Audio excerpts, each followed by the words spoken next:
Friends, जय श्री कृष्णा, राधे राधे। आज हम जया एकादशी की व्रत कथा सुनेंगे। वीडियो पसंद आए तो वीडियो को लाइक करिएगा, अपने दोस्तों में ज़्यादा से ज़्यादा शेयर करिएगा और हमारे चैनल को सब्सक्राइब करिएगा। जया एकादशी व्रत कथा। धर्मराज युधिष्ठिर बोले, हे भगवान, आपने माघ के कृष्ण पक्ष की षटतिला एकादशी का अत्यंत सुंदर वर्णन किया है। आप स्वदेज, अंडज, उद्दिज और जरायु चारों प्रकार के जीवों के उत्पन्न, पालन तथा नाश करने वाले हैं।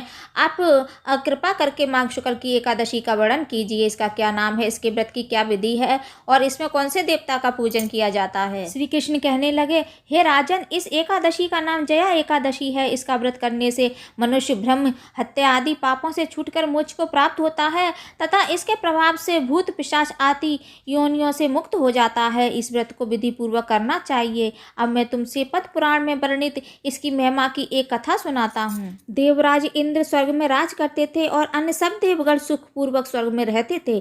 एक समय इंद्र अपनी इच्छानुसार नंदन वन में अप्सराओं के साथ विहार कर रहे थे और गंधर्व गान कर रहे थे। उन सब गंधर्वों में प्रसिद्ध पुष्पदंत तथा उसकी कन्या पुष्पवती और चित्रसेन तथा उसकी स्त्री मालिनी भी उपस्थित थे। साथ ही मालिनी का पुत्र पुष्पवान और उसका पुत्र मूल्यवान भी उपस्थित थे।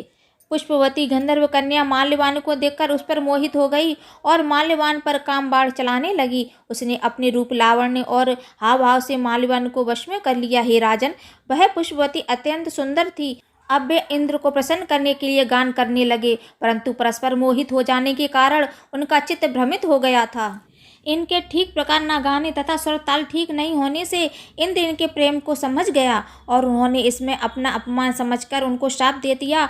इंद्र ने कहा, हे मूर्खों, तुमने मेरी आज्ञा का उल्लंघन किया है, इसलिए तुम्हारा धिक्कार है। अब तुम दोनों स्त्री पुरुष के रूप में मृत्यु लोक में जाकर पिशाच रूप धारण करो और अपने कर्म का फल भोगो। इंद्र का ऐसा श्राप सुनकर वे अत्यंत दुखी हुए और हिमालय पर्वत पर दुखपूर्वक अपना जीवन व्यतीत करने लगे। उन्हें गंध, रस तथा स्पर्श आदि का कुछ भी ज्ञान नहीं था। वहां उनको महान दुख मिल रहे थे।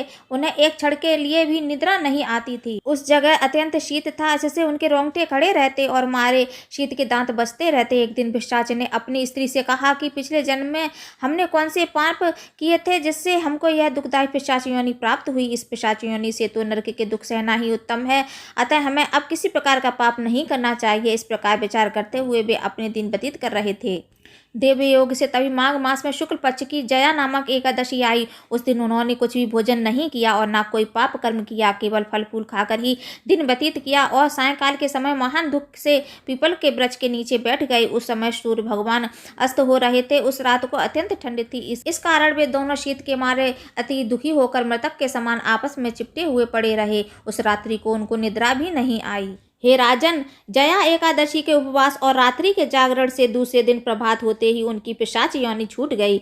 अत्यंत सुंदर गंधर्व और अप्सरा की देह धारण कर सुंदर वस्त्राभूषणों से अलंकृत होकर उन्होंने स्वर्गलोक को प्रस्थान किया।